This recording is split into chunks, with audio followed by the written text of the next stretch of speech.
Пан з вами. Читання Святого Євангелія паводле Матвея.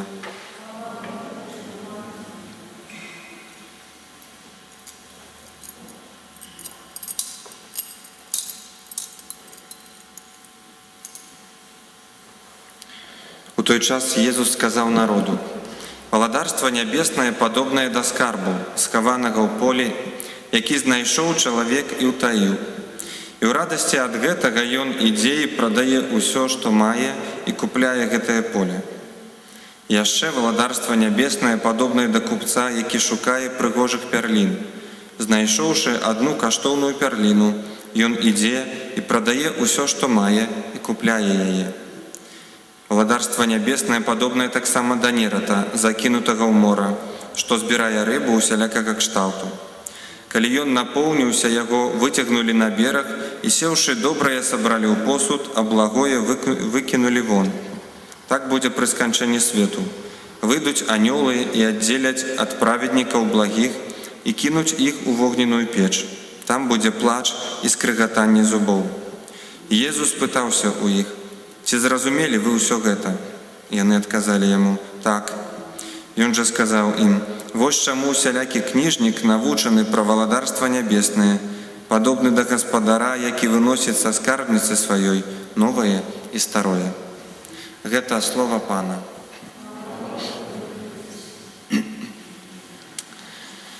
Мілаваны, бачым сёння такі прыгожую постаць у сённяшнім слове Саламона, мудрага караля, пра якога складзена шмат, і не толькі ў Бібліі, шмат пра яго напісана, але шмат розных прыпавесцяў, легендаў, афарызмаў розных.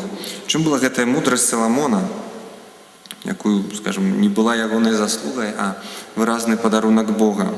І чаму Бог менавіта яму даў такую ўладу? Саламон быў найвялікшым, можна сказаць, каралём у гісторыі Ізраіля. Быў бацька яго Давід, яшчэ больш вялікі, але Саламон быў адзіным каралём, за гады праўлення якога, калі не памыляюся, там 40 ці 50 гадоў, не было ні адной вайны, ніякіх канфліктаў. І яго тэрыторыя краіны царства ізраільскага, Юдэі, была таксама самая шырокая ў сваіх межах. Прыгожа вось гэта малітва мне ўспамінаецца, думаю, усе чулі недавно, хто больш-менш там цікавіцца, у Польшы былі выбары, выбралі другі раз прэзідэнта таго, які ёсць цяпер, Анджэй Дуда. Ён хрысціянін, католік. І мінулы раз так было, і гэты раз адразу адзін з першых актаў, который ён зрабіў, ён паехаў у Чэнстахову і стаў на каленях перад абразом Маці Божай маліўся. І я калі убачыў гэты здымак, як ён там стаіць моліцца, вядома, там не хачу улазіць, ацэньваць там палітыку, ягоныя дзеянні, але наколькі я ведаю, ён чалавек разумны, і ён часта на імшы, у розных на імшых удзельнічаў, прамаўляў, і даволі мудра прамаўляў. Часам з яго ксяндзы жартавалі, што ён не горш ад біскупа умее казаць. І я тады, калі ўбачыў гэты здымак, я падумаў менавіта, што ён моліцца цяпер, просіць тое, што просіць Саламон. Вось менавіта гэты біблійны фрагмент мне прыйшоў на думку. Чаму? Таму што, што найбольш патрэба кожны уладар, і не толькі кажу пра цяпер кіраўнікоў дзяржавы, увогуле бацька сям'і, нейкі той, хто займае пасаду у нейкай, бацька і маці, настаўнік, святар, хто займае нейкую пасаду ў працы, калі ёсць людзі нейкія цябе залежныя, і ўвогуле любая праца, якую выконваеш, варта пачынаць менавіта з гэтага. Божа, дай мне мудрасці. І Саламон быў чалавекам, як мы ведаем, ён пабудаваў святыню. І дом таксама, палац царскі, які былі самы прыгожы, вялікі ў гісторыі, пазней былі знішчаны ў гісторыі архітэктуры старажытнай. І таксама, калі будзе час, пачытайце дома далей фрагмент, яшчэ адну малітву Саламона, калі ён моліцца ўжо пасля пасвячэння, пасля збудовы святыні, зноў жа моліцца за народ. Калі, скажем, малітва асвячэння святыні, ён просіць, каб Бог увайшоў, ён кажа: «Прашу цябе за гэты народ, які ты даў мне не маімі заслугамі майго бацькі, даў мне тое, аб чым прасіў, яшчэ больш ты даў мне яго, я прашу, няхай кожны, хто прыйдзе ў гэтую святыню, няхай будзе табою пачуты. Такі жаданне, што не я кіраўнік народу. І што было такого у Саламона? Калі, як мы ведаем, пабудаваць святыню Богу хацеў Давід. Давід, можна сказаць, нават па заслугах, па нейкім сваім аўтарытэце, па сваёй гісторыі быў нашмат больш вялікі, чым Саламон. Гісторыя Давіда – гэта гісторыя самага вялікага цара у Ізраілі, да якога нават лічылі род Езуса, што гэта патомак Давіда. І Давід зрабіў сапраўды, ён даў зямлю, ён даў сталіцу, ён зрабіў неверагодныя рэчы. Галіафа перамог, Бог праз яго такія цуды рабіў. І калі Давід захацеў збудаваць святыню, он сказаў, як я жыву ў палацах, а Бог жыве у шатры. Такога не можа быць. І прыйшоў прарок і сказаў, не ты мне збудуеш, не ты. І чаму? Вось можна так часам, як тлумачыць ужо канец гэтай кнігі валадарства, што Давіда былі рукі абмытыя ў крыві, ён удзельнічаў у войнах, у розных палітычных такіх, вымушаны быў удзельнічаць у розных войнах, інтрыгах, таксама барацьба з ворагамі, яшчэ Саул, яго рукі былі крыху нават у крыві, Саламон у гэтым плане быў чысты, але не гэта. Давід у пэўным моманце той чалавек, які быў, і пра гэта кажа яму прарок, той чалавек, які быў пастухом, які быў наймалодшым з братоў, з ім увогуле ніхто не лічыўся, Бог вывеў яго да такой славы, самага вялікага чалавека ў гісторыі Ізраіля, і ён у пэўным моманце пачаў думаць, што вось я магу нешта Богу даць. Я такі тут, я ласкава са свайго. Можа, гэта было са шчырай інтэнцыяй. З дабрыні душы, напэўна, гэта было. Яго не асуджае за гэта Бог. Але ён пачаў думаць, што вось я такі велічны, я лідар, я кіраўнік, я ў нейкім сэнсе магу з Богам нават супрацоўнічаць у нейкім сэнсе. І Бог як бы прыпамінае яму, памятай, шаноўны, што это я табе даў, што не ты Бог, толькі я Бог.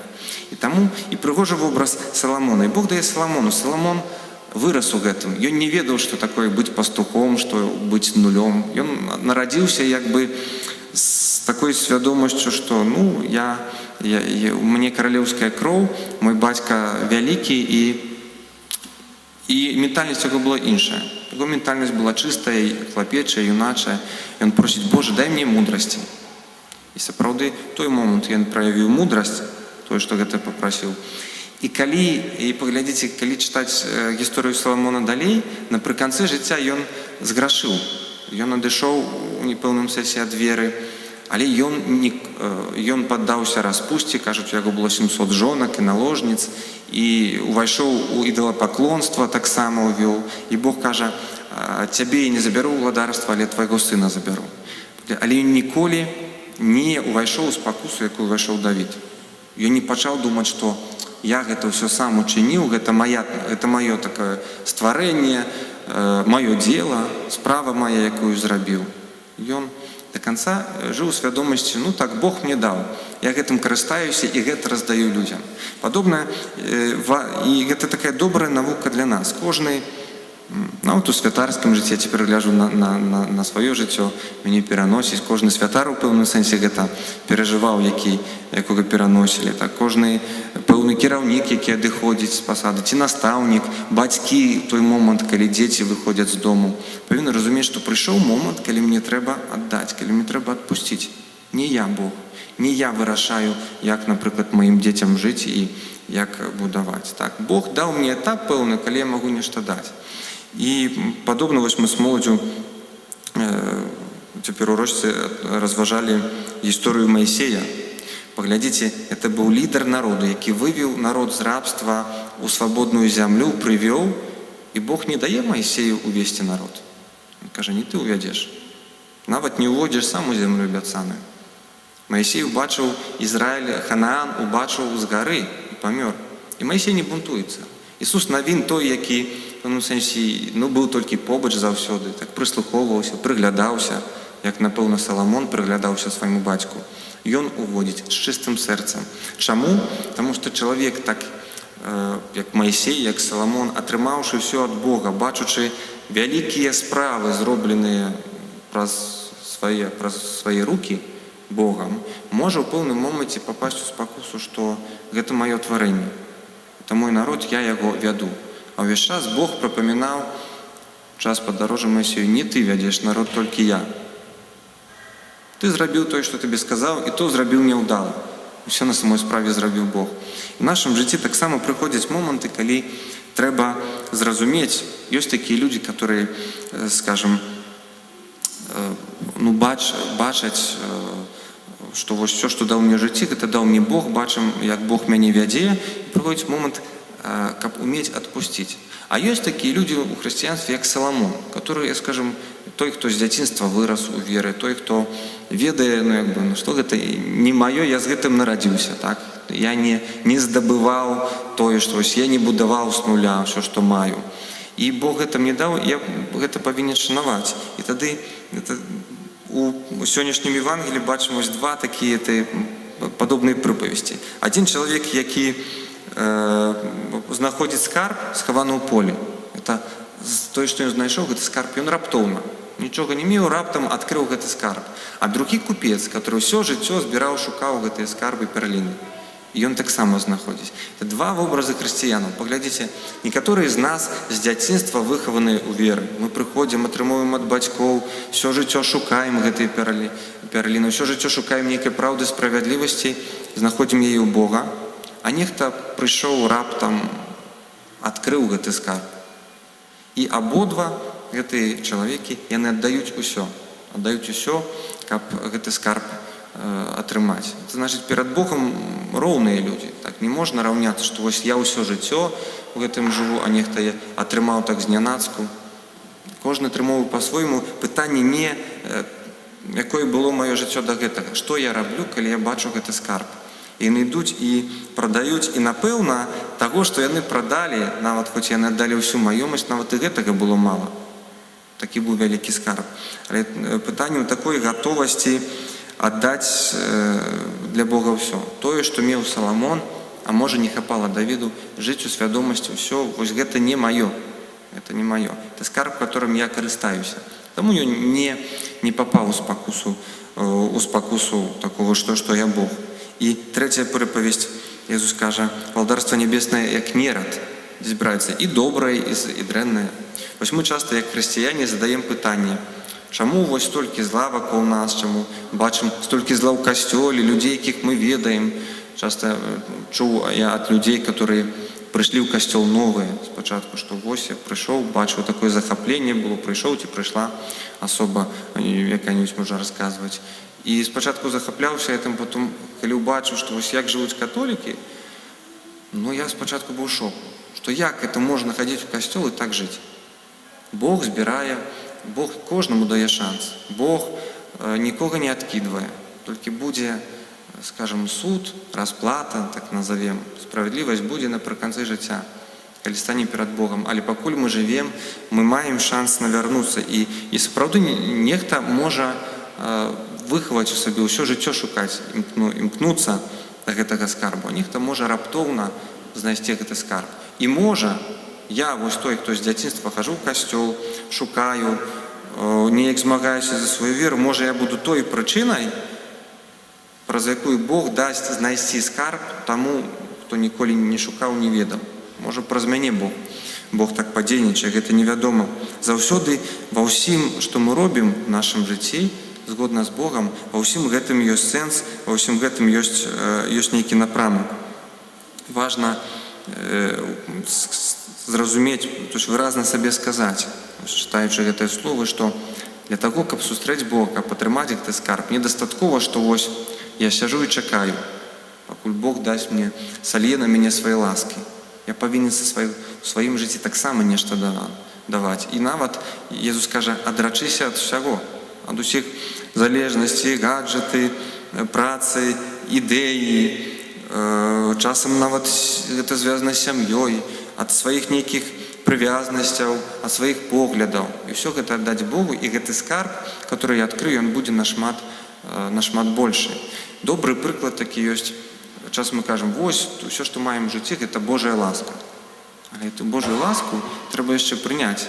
Вось калі паставім вядро і хочам, каб яно набралася вады дажджавой, А вот калі будзе самы моцны лівень, а вот калі паліваць са шланга гэта вядро, але яно будзе стаяць дном уверх, то колькі б не лілося вады, яно ніколі не набярэцца. Ці часам таксама я, можа, прыводзіў гэты прыклад, я вельмі люблю параўнанне. Мы так раўняемся, у кого большая вера, у кого меншая, вось хто тое перажыў, хто іншы перажыў, каму складаней. Вось узяць два начынні, взяць шклянку нейкую і вялікі збан і наліць поўнай вады. Дзе будзе больш вады? Канешне, ў збане. Але чаму? Таму што я такі скупы, я шчодры больш для збану, я больш люблю збан і наліў туды больш вады. Не, просто у шклянку больш не памесціцца. Я даў кожнаму, я наліў у кожнае начынне столькі, колькі яно можа змясціць. Падобна, Бог дае нам столькі, колькі мы можам змясціць. Не тое, што ён для аднаго больш шчодры, а для іншага менш. Давайте прасіць Бога аб адвагу, па-першае, аб мудрасць такую Саламону, каб памятаць, што калі я нешта атрымоўваю ад Бога, Бог дае мне дар, нейкія пакліканні, задання, уладу пэўную, каб я ўмеў гэта распачаць гэта з мудрасцю і папрасіць: Боже, ты мяне вядзі, таму што ты мне гэта даў. А па-другое, каб мець адвагу і жаданне таксама для Бога нешта рабіць, таксама для Бога ад нечага адракацца, найлепш адрачыся ад усяго і атрымаць у 100 разы больш. Аман.